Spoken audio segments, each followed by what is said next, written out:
дей отырып, сөз кезегі түлектердің сынып жетекшісі Алимбекова Ақмарал апайға сөз береміз.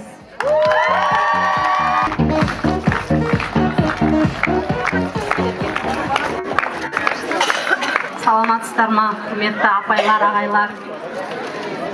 Бүгінгі жиылып отырған себебіміз біздің 2005-тер. Менің жандарым.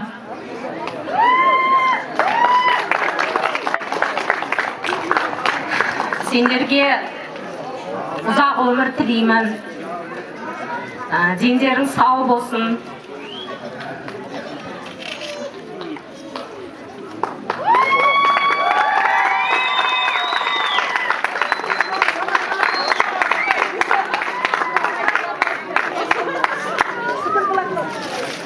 Не арман етсеңдер, армандарың орындала берсін.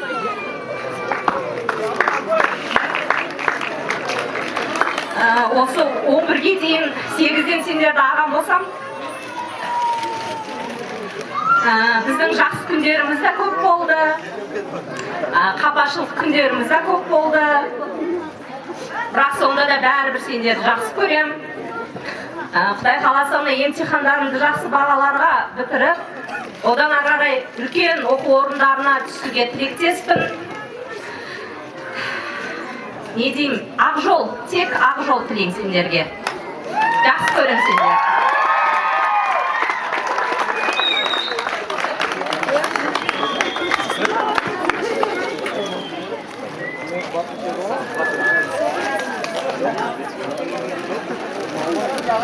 Siz bizga berdingiz hech qilmas qanot, ilm fan ko'ksida tilab parvozlar. Siz